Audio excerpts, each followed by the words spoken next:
Você acredita no poder e na importância da decisão e quanto uma tomada de decisão faz a diferença na nossa vida? Falando em poder de decisão, quantos são aqueles que já têm alguns cabelos brancos na cabeça e se lembram desse programa de TV Você Decide? Lembra do programa Você Decide? Anos 90, 95, 2000. Não adianta negar, se tem os cabelos brancos, a gente sabe que você assistiu esse programa. Roteiros polêmicos, casos de novela, de traição, divórcio, eutanásia, suicídio, questões comerciais e tudo mais. E o povo votava.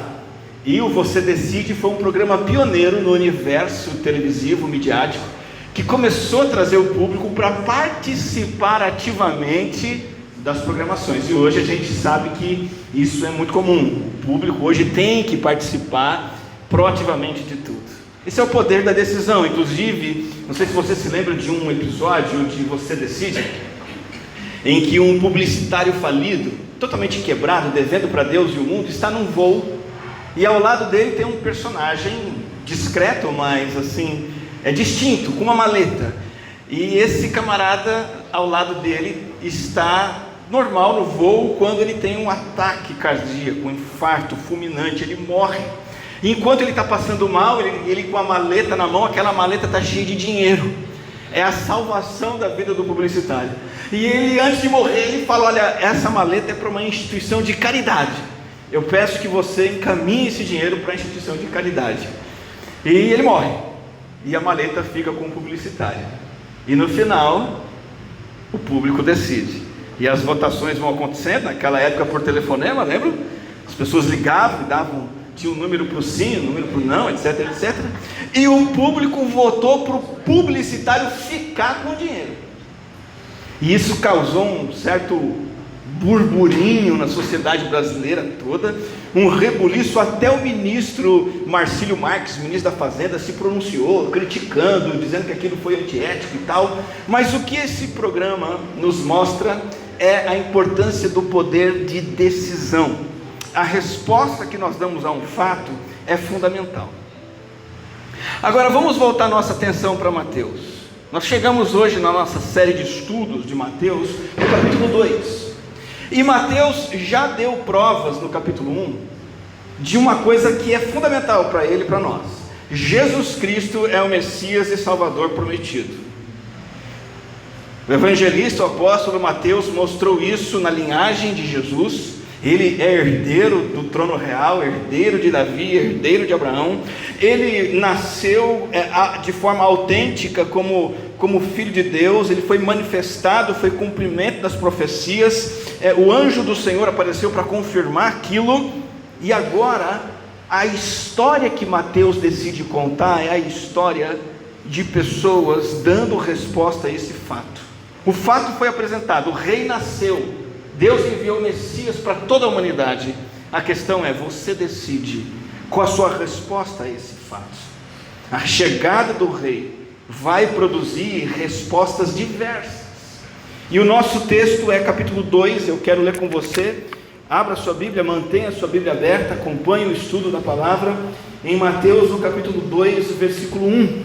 Vamos lendo essa história e vamos chegar até o versículo 12, que diz assim: depois que Jesus nasceu em Belém da Judéia, nos dias do rei Herodes, magos vindos do Oriente chegaram a Jerusalém e perguntaram: onde está o recém-nascido rei dos judeus?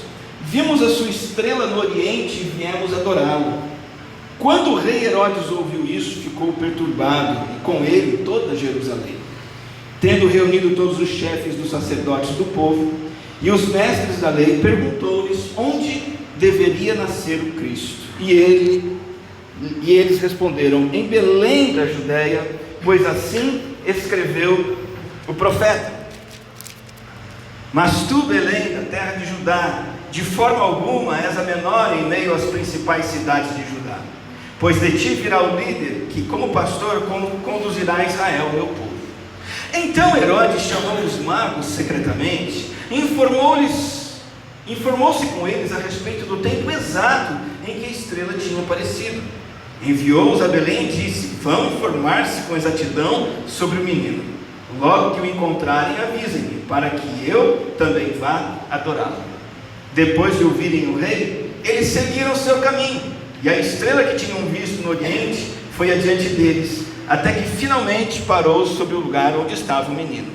Quando tornaram a ver a estrela, encheram-se de júbilo. Ao entrarem na casa, viram o menino com Maria, sua mãe, e prostrando-se o adoraram. Então abriram os seus tesouros e lhes deram presentes: ouro, incenso e mirra. E, tendo sido advertidos em sonho para não voltarem a Herodes, retornaram à sua terra por outro caminho. Qual é a sua resposta ao fato de que Jesus é o rei? Nós encontramos aqui a maneira como algumas pessoas, alguns personagens responderam ao nascimento de Jesus, porque você pode olhar no início do capítulo 2, Mateus começando com essas palavras: depois que Jesus nasceu. Algumas pessoas reagiram ao nascimento dele. E você? Qual tem sido sua reação? Qual tem sido sua resposta? A primeira resposta que nós podemos observar nesse relato é a resposta de um indivíduo chamado Herodes. E nós podemos nomear a resposta de Herodes como uma resposta hostil. Então, a primeira resposta ao rei é a resposta de hostilidade.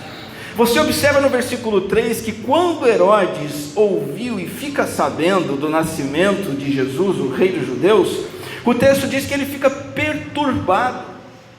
Esse rei Herodes é um megalomaníaco, ele é um desvairado, ele é um assassino, e ele fica transtornado. Nós temos hoje figuras no mundo e poucas delas podem se comparar a quem foi Herodes. Talvez aquele presidente da Coreia do Norte, aquele maluco lá, esse nome é até complicado de falar. Herodes era desse tipo, ele matava mesmo, ele já tinha um histórico de judiar do povo de Deus, ele já tinha um histórico de matar próprios familiares dele, esposa, filhos, por causa do poder. E o que ele faz quando ouve dizer que nasceu o rei dos judeus?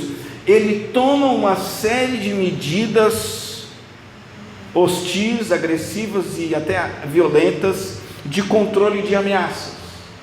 Porque muito que se faz no poder político é isso, controle de ameaças. Quando a ameaça surge, aquele que tem o poder vai controlar aquela ameaça. E a primeira coisa que ele faz é descobrir aonde nasceu esse candidato a rei.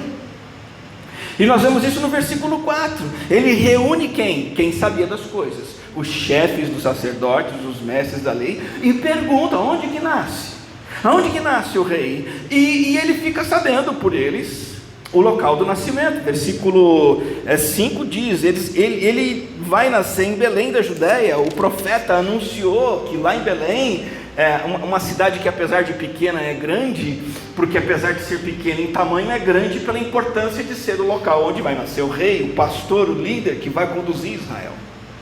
Então, depois de ficar sabendo que é Belém o lugar do nascimento dessa ameaça, Herodes então procura saber a ocasião do nascimento no versículo 7. Ele é um estrategista, ele está fazendo medidas de contenção, ele está sendo hostil e quer barrar o rei, ele quer eliminar a ameaça. Então Herodes chama os magos secretamente, informa-se com eles a respeito do tempo exato, o momento que este rei nasceu, que a estrela apareceu para eles. A seguir ele toma mais uma medida. Depois de saber quando e onde, ele então decide usar os magos para ele mesmo disfarçadamente poder ir até lá. E você pode ter certeza que Herodes não queria fazer um chá de bebê para Maria, José e Jesus, não. Ele queria fazer um derramamento de sangue. Lá no versículo 8, ele envia os magos a Belém e diz: olha, informe-se com exatidão sobre o menino, logo que o encontrarem, avisem-me, para que eu também vá adorá-lo. Ele mente, ele disfarça, mas a atitude dele é hostil. O que isso significa para mim e para você? Significa que nós temos que pensar: será que não é essa a minha resposta ao rei Jesus? Você pode na sua cadeira se mexer e dizer: não, jamais eu quis matar Jesus, jamais eu quis ofender Jesus. Mas veja, as reivindicações de Jesus precisam ser ameaçadoras. Eu vou repetir. As reivindicações de Jesus necessariamente precisam mexer com você, incomodar você. E eu vou dizer mais uma coisa: se você nunca se sentiu incomodado com quem é Jesus e com o que Ele exige, você não conhece Jesus ainda. Você conhece uma figura que talvez você imaginou e construiu no seu coração e na sua mente, mas você não conhece o Jesus de acordo com as Escrituras. Porque assim como com Herodes, diante de qualquer pessoa que Jesus se manifeste, qualquer pessoa que o conhece, é chacoalhado na sua autossuficiência e na sua autonomia. Quando Jesus aparece como rei na sua vida, Ele aparece exigindo que você trabalhe para Ele. E se isso não te incomoda, você não conhece Jesus ainda. Se você não se sente ameaçado, num bom sentido, pelo fato de que Jesus vem e diz: ei, olha aqui, eu quero e reivindico a autoridade sobre a sua vida, sobre o seu casamento, sobre o seu lazer. Eu reivindico a autoridade sobre tudo que você faz. Os salmos nos dizem, e o salmista vem e diz assim: Senhor, seja agradável a Ti a meditação do meu coração. Jesus reivindica até aquilo que nós pensamos. Se você não se incomoda com isso, é porque você não conheceu Jesus ainda. Porque ao conhecer Jesus, você vai ser ameaçado. E você vai ter que dizer: peraí, eu preciso fazer alguma coisa.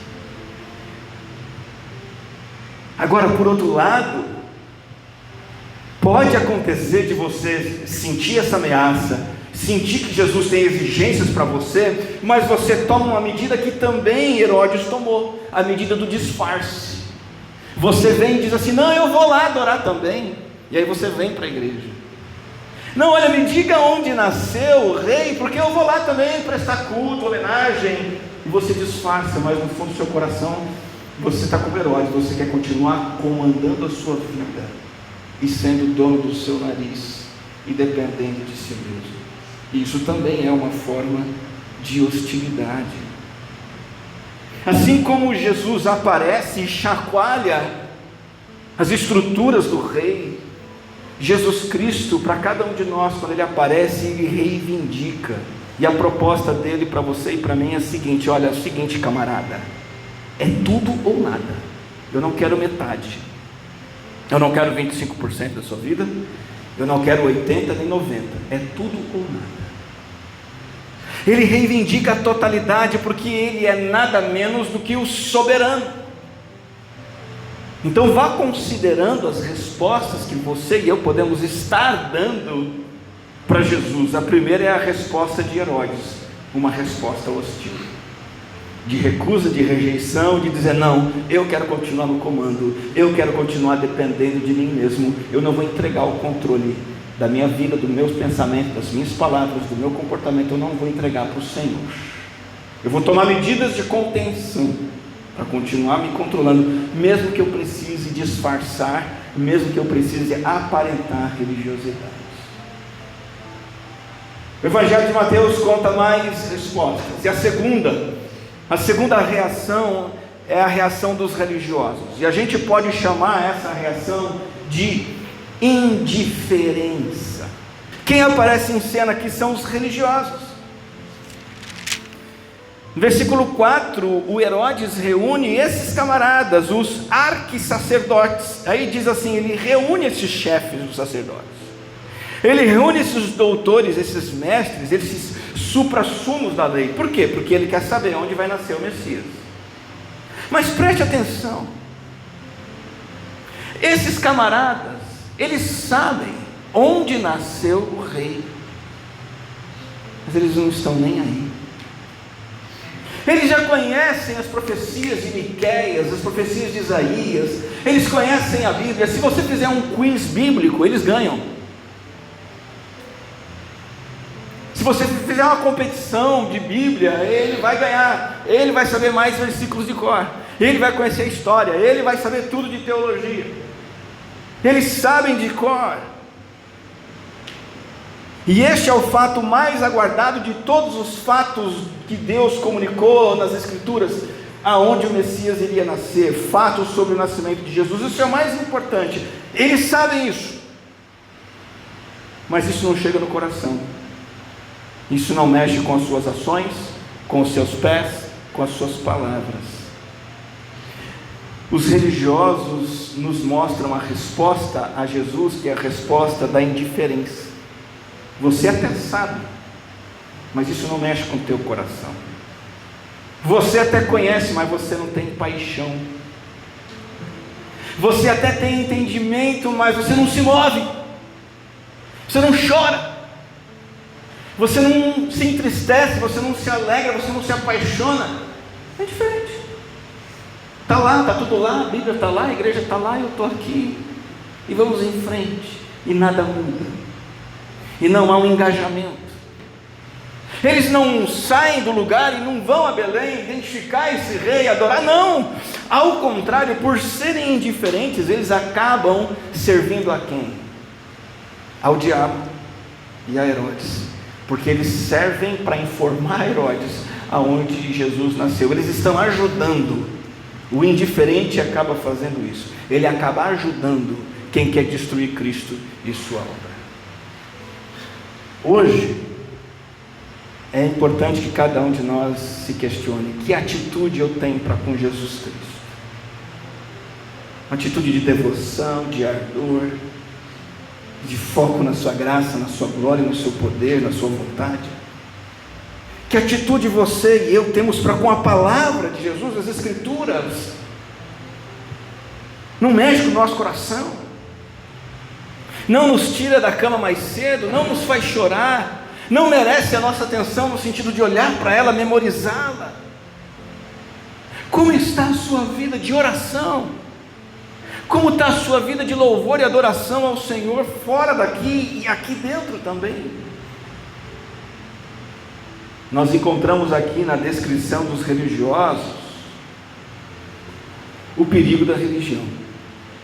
Sabe qual é o perigo da religião? É quando uma fé viva é transformada numa religião morta. É o que aconteceu com arquissacerdotes e doutores da lei. Veja, não adianta ter muito conhecimento, não adianta ser chefe, não adianta ter teologia.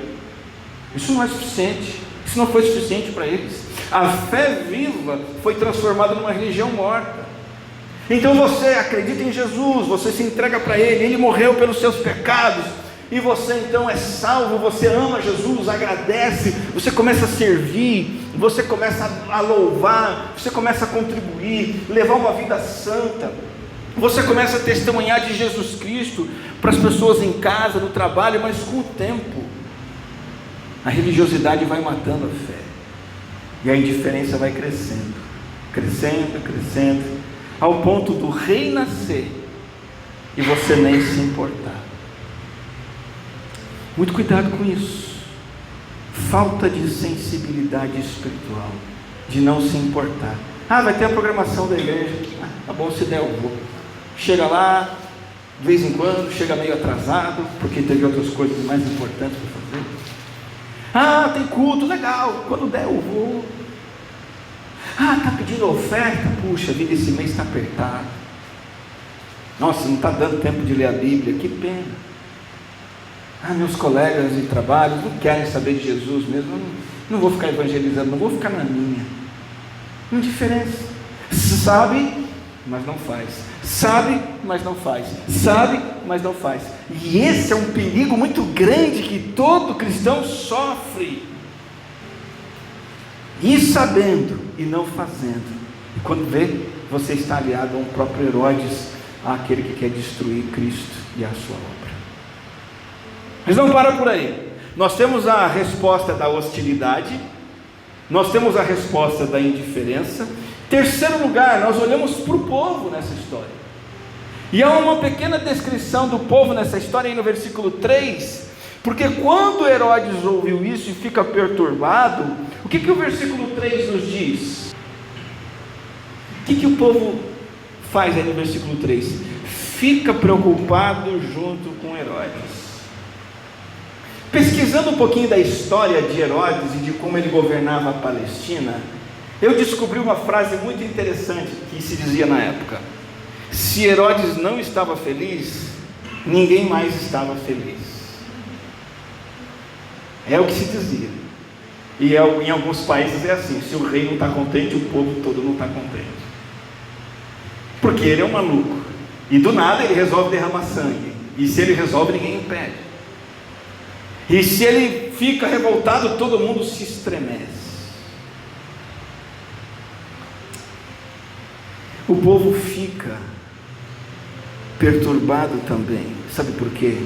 Porque havia um status momentaneamente pacífico. Herodes estava governando.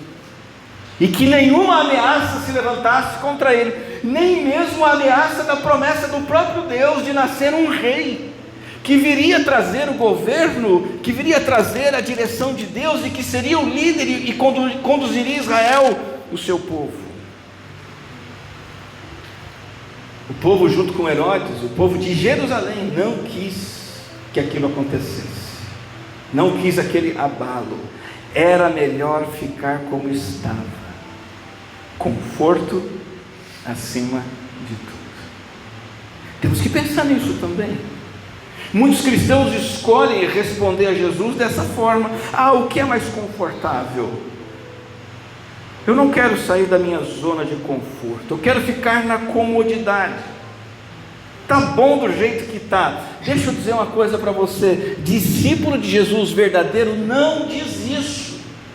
Minha vida cristã está boa assim. Você não pode dizer isso, nunca, não importa o quanto você avança. Está bom a minha vida de oração do jeito que está. Está bom a maneira como estou me envolvendo com a igreja. Está legal, não precisa mexer, está confortável, não vamos ter incômodos. Irmão, irmã, a vida com Cristo é a maior aventura na qual você possa se envolver. A vida cristã é um processo de constante transformação de quem você era e precisa deixar de ser, e em quem você precisa se tornar a partir de agora, continuamente, até ser perfeitamente como Cristo, a imagem de Cristo. A caminhada com Jesus, o discipulado de Jesus precisa excluir da nossa vida o comodismo. Eu preciso entender agora coisas novas, eu preciso agora aprender a agir de formas novas, eu preciso agora servir ao Senhor de maneiras que eu não servia. Não dá para ficar na zona de conforto, fazendo aquilo que é fácil e abrindo mão daquilo que é mais complicado. Ontem eu me encontrei pela segunda vez um irmão, um crente lá da igreja de Amparo, chamado Clanir. O quanto o nome dele é esquisito é o quanto ele também é dedicado ao Senhor. Nós vamos fazer a nossa trilha com adolescentes ali na trilha da pedra, uma trilha que castiga bastante a gente, ainda mais com o sol quente, de 5 km, quase 6, ida e volta. O horário escolhido não foi o horário melhor, né? Já estava o sol bem quente ontem. E o Clanir foi, ele veio com o carro trazendo jovens, adolescentes, e ele foi para a trilha, só que ele tem os joelhos operados, várias cirurgias, e os joelhos dele doem, mas mesmo assim ele falou: eu acho que dá para ir. Andou quase nada, e coisa de velho, né? Precisou voltar no início da trilha, mas ele estava lá, dedicando a vida dele aos adolescentes. E conversando com ele da outra vez que fomos para lá, e agora dessa vez que ele veio, ele nos conta que ele trabalha com vendas, e ele viaja muito, está o tempo todo para lá e para cá, mas ele não fica na zona de conforto. Ele fez a lista do que ele faz na igreja: ele trabalha com adolescentes, serve com as crianças, cuida do louvor, toca teclado e dirige, e ele também faz parte da liderança da igreja. E quando você pergunta assim para ele: Clanir, onde você arruma tempo para fazer isso? A resposta dele é: eu não sei. Se você para pensar aonde que você vai arrumar tempo, você não vai arrumar tempo, porque você está pensando muito, assim como o povo aqui. O povo viu Herodes preocupado, também ficou preocupado: peraí, esse rei aí não dá não, porque está me tirando da zona de conforto. Jesus aparece na nossa vida para nos tirar da zona de conforto.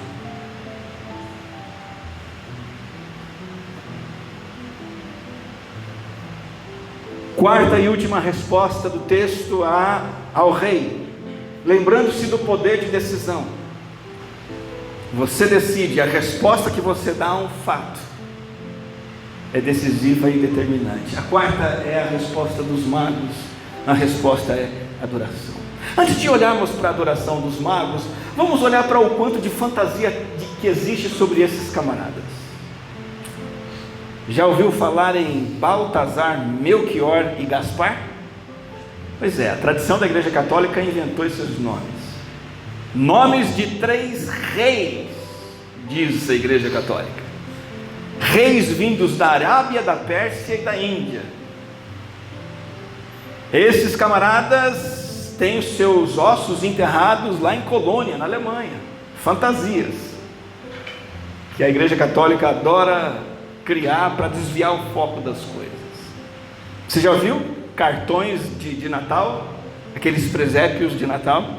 Tem lá Maria, José, animais que são fofinhos, claro, né? Os animais são fofinhos. Tem uma manjedoura bem confortável, um nenê brilhante lá, né? Com a cara redonda. Tem pastores, lembra que tem os pastores? E 3 reis. Esses 3, o Baltazar, o Melquior e o Gaspar, com coroa, com traje de rei. E isso tudo é fantasia, não corresponde à realidade. A realidade é o que está aqui nas Escrituras, e se a gente fica ouvindo muito tradições extra-bíblicas, e também sonhos, e também visões, e assim diz o Senhor para cá, assim diz o Senhor para lá, a gente se perde. A realidade bíblica é, de fato, eles foram a Belém, está aqui, versículo 1 e 2, foi nos dias do rei Herodes, mas são magos que vieram do Oriente, não diz que são 3, podem ter sido 2, 5, 10, não sabemos. Um comentarista até brincou, né? Então, se lá no seu presépio cair uma estatueta de um mago e quebrar, não precisa correr para repor, porque a gente não sabe se eram 3. Magos são filósofos, são sábios das cortes de onde eles vieram. Só para você pensar, é uma questão lógica. Você imagina 3 reis, o rei da Pérsia, o rei da Babilônia e algum outro rei vindo para Jerusalém, logisticamente inviável. Isso historicamente seria um fato muito comentado, não há nada sobre isso. Isso não aconteceu, não foram reis, foram sábios, foram homens que estudavam profundamente as coisas, e inclusive, possivelmente, estudaram as Escrituras. Você se lembra que quando o povo de Judá foi enviado para o cativeiro, inclusive para a Babilônia, e foram espalhados para outros lugares, eles levaram as Escrituras para esses lugares, a tradição, as profecias, e esses homens certamente tiveram contato com essas coisas. Só você pensar o quanto Daniel, o profeta, impactou o mundo pagão. Chegou a impactar um rei, 2 reis e até mais. Então esses homens pagãos possivelmente tinham contato com as promessas messiânicas, e eles estão sendo guiados aqui por uma luz chamada de estrela no texto, e ficaram sabendo então de Herodes sobre o nascimento em Belém. Versículo 9: a luz chamada de estrela vai guiá-los pelo caminho adiante deles, até que finalmente para sobre o lugar onde estava o menino. Então você veja que a tecnologia de drones não é novidade. Deus já estava usando um drone ali, luminoso, aqui foi chamado de estrela. Eu não sei dizer mais do que isso, é o que a Bíblia diz, é uma luz que Deus usou para guiar esses camaradas até o local exato onde o menino nasceu. Versículo 10 diz que enchem-se de júbilo quando vem a estrela, e no 11 diz que entram na casa. Espera aí, onde que Jesus nasceu? Não foi numa casa, foi numa estrebaria. Aqui eles entram numa casa, vem o menino com Maria, sua mãe, se prostram e adoram, abrem os tesouros e entregam presentes: ouro, incenso e mirra. Jesus não está aqui com os pastores na noite do seu nascimento. 1 ano e meio possivelmente já se passou. Eles estão numa casa, Belém é a cidade onde tem os familiares de José. Possivelmente familiares de José tiveram uma casa, algo do tipo, que eles puderam morar por algum tempo. E recebem então uma visita ilustre. Então você imagina Maria, José não é mencionado aqui. Maria ouve a porta bater e entram essas figuras incríveis, bem vestidos, claro, são homens da corte. 3, 2, 5, 10, não sabemos. E o texto diz que eles se prostram e adoram. E o texto nos mostra então que eles estão expressando honra a um ser sobrenatural e divino. As ofertas que o texto diz que eles trouxeram são apropriadas à adoração a uma divindade. O ouro é o metal mais valioso na época. Era o tesouro padrão oferecido à mais alta autoridade, ao rei, uma maneira de dar tributo e honra a ele, ouro. O incenso mencionado por Mateus aqui é tipo de uma resina aromática, muito perfumada. Essa resina era usada com seu perfume em sacrifícios, em serviços religiosos no templo. Não se tratava de um perfume de uso pessoal, mas de um aroma cultico. A mirra também é uma espécie de um aromático, mas também útil para outros fins. Por exemplo, utilizado para fumigação, para espalhar como que uma fumaça, e também como uma pomada muito preciosa, muito cara.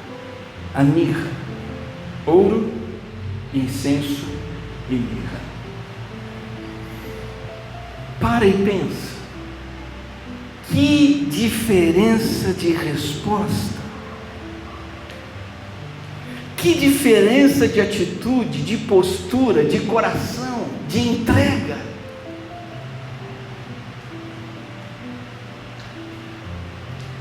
Você pega o conforto, o comodismo do povo, você olha para os magos e diz: eles não estavam acomodados com coisa nenhuma, eles deixaram tudo, eles se desestruturaram, eles fizeram uma viagem, eles correram riscos, eles foram guiados por um drone, eles depositaram a confiança em escrituras de um outro povo, de um outro Deus, que eles tomaram conhecimento. Não tem comodismo. Pense na indiferença dos religiosos que sabiam e não fizeram nada. Esses homens, com o pouco que sabiam, eles fizeram muito. E isso que é importante para mim, para você, para a sua vida, para a minha vida. Não importa o quanto você sabe, mas o que você faz com o que você sabe. Você tem um conhecimento de Jesus, você sabe algumas coisas, faça muito com isso. É isso que esses camaradas fizeram. Não ficaram indiferentes com o que sabiam sobre o Messias. Que diferença da hostilidade de Herodes, não aceitando aquele rei, não aceitando ser desestruturado, não aceitando ser ameaçado, partindo para o ataque. Eles não, eles partem para o louvor, eles partem para a adoração, eles vão entregar o melhor que eles têm, para honrar o Senhor que nasceu. E veja, os magos são pagãos, e pagão para o povo de Jerusalém é uma pessoa impura, uma pessoa que não pode entrar no templo, uma pessoa que é considerada banida, é uma pessoa que para ser aceita precisa se tornar prosélito, passar por um ritual de proselitismo. Esses pagãos fazem a escolha certa, enquanto os outros dão as respostas erradas. Irmão, irmã, uma pessoa sábia, pensando nos sábios do texto, somos convidados à sabedoria também. Pessoas verdadeiramente sábias escolhem seguir a luz, não a luz da estrela que levou da sua terra até Belém, mas a luz guiadora do Espírito Santo. O Espírito Santo está guiando, está iluminando. está indicando o caminho, está levando você para adorar a Cristo, convidando você para entregar o que você tem para Ele, dizendo para você andar com o Senhor, servir ao Senhor. O Espírito Santo tem feito isso, trazendo você para servir ao Senhor Jesus como seu Deus e seu Rei. As pessoas sábias olham para essa luz do Espírito e reconhecem que essa luz é verdadeira, que essa luz é digna de adoração, que essa luz leva para aquilo que temos que fazer: honrar o Senhor, confiar no Senhor, obedecer o Senhor, sermos leais ao Senhor. As pessoas sábias renunciam tudo, entregam tudo para o Senhor, entregam para Ele aos seus pés. As pessoas sábias dizem para o Senhor assim: eis-me aqui, o melhor que eu tenho é do Senhor, como é que eu posso te servir? O que o Senhor quer que eu faça? Aonde que o Senhor quer que eu trabalhe na igreja? O que na minha maneira de agir o Senhor quer que eu mude? Pare de teimar em fazer coisas que você sabe que o Senhor não quer que você faça. Pare de insistir no erro, pare de insistir no pecado, pare de ficar com o freio de mão puxado. Abrace o Senhor e diga: Senhor, é do seu jeito. Não importa o quanto possa doer, não importa o quanto eu acho que eu vou perder, eu vou te obedecer. Eis-me aqui, o que eu posso fazer por ti? Pessoas sábias como os magos não trocam adoração a Cristo por respostas tolas. A resposta de Herodes é uma resposta tola, estúpida, inútil, fracassada, sem sucesso. Se sentir ameaçado e responder de maneira hostil, isso não leva a nada.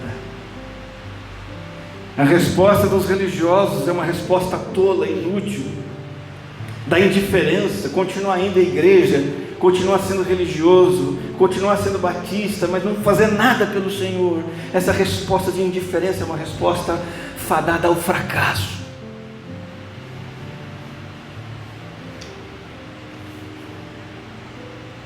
A resposta do comodismo do povo também é uma resposta igualmente inútil. Não, Deus, não mexe com a minha estrutura, não mexe com meus cantinhos, não mexe com as minhas convicções, com os meus jeitos. Deixa eu quieto no meu canto, tá bom assim. Pare de dizer isso. Se você é discípulo de Jesus, nunca mais use essa expressão: tá bom do jeito que está. Não está, tem que melhorar. Tá bom do jeito que está. Não está, tem que fazer mais. Essa é uma resposta tola. A resposta certa é: o rei chegou, eu vou adorá-lo, eu vou me prostrar diante dele, eu vou entregar tudo para ele, e vou reconhecer que ele é o rei legítimo da minha vida. Veja, esse fato está escancarado na Bíblia, esse fato está escancarado na história e na sua vida. Tudo gira em torno da sua decisão. Você decide qual é a sua resposta. Vamos orar? Aqui estamos, Senhor, estudando a Tua Palavra, e mais uma vez temos o privilégio do Senhor falar ao nosso coração. Bondoso Deus, com a Sua misericórdia, com o Seu favor, com a Sua sabedoria, chegar até nós e nos ensinar os Teus caminhos. Privilégio para nós estarmos aqui, e que possamos dar essa resposta dos magos, nos entregarmos a esse Rei Jesus, entregarmos tudo de nós a Ele, entregarmos a Ele a nossa adoração, darmos a Ele o tributo, a honra, a posição que só Ele merece. Nos afasta de uma vida de indiferença, uma vida de comodismo, nos afasta de uma vida de hostilidade para com o Senhor. Nos entregamos a Ti, pois o Senhor é o nosso Rei, o nosso Salvador. Amém.